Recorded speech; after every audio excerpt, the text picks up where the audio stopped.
കടം കയറി ആത്മഹത്യയുടെ വക്കിലെത്തി നിൽക്കുന്ന ഒരു കുടുംബത്തിന്റെ സ്ഥിതിയാണ് സ്റ്റേറ്റിന്റെ സ്ഥിതി.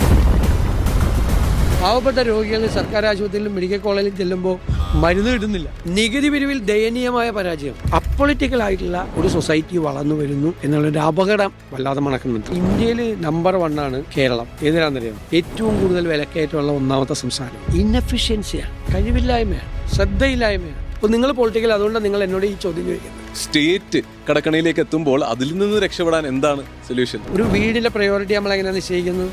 അതുപോലെ ഒരു നാടിന് പ്രയോറിറ്റി ഇല്ലേ? വ്യക്തമായ പ്ലാനുകൾ ഉണ്ട് എങ്കിൽ അതിൽ കുറച്ചെങ്കിലും എന്തെങ്കിലും പറയാൻ പറ്റുമെങ്കിൽ. അവർ ഫെയിൽ ചെയ്ത സ്ഥലത്ത് നമുക്ക് എങ്ങനെ വിജയിക്കാൻ പറ്റും എന്ന് ഞങ്ങൾക്ക് ഓൾട്ടർനേറ്റീവ് പ്ലാൻ ഉണ്ട്. കേരളത്തിന് ഒരു ഗുഡ് വിൽ ഉണ്ടാക്കിയെടുക്കണം. കേരളത്തിന്റെ ചീത്തപ്പേര് മാറ്റിയെടുക്കണം. 3 കൊല്ലം കൊണ്ട് തീരേണ്ട ഒരു പ്രോജക്ട് 10 കൊല്ലം കൊണ്ട് തീരില്ല. തീരാൻ നേരത്ത് 100 കോടി രൂപയുടെ പ്രോജക്റ്റിന് 250 കോടിയാവും. ആർക്കും അക്കൗണ്ടബിലിറ്റി ഇല്ല. പ്രൈവറ്റ് സെക്ടറിലെ ഒരു കമ്പനിക്ക് അത് പറ്റും. കുറവുള്ളത് കമ്മിറ്റ്മെന്റ് ആണ്. ഗുഡ് ഗവേണൻസ് എന്ന് പറഞ്ഞാൽ അതാണ്. ലോങ് ടേം പെർസ്പെക്റ്റീവ് ഉണ്ടാവണം.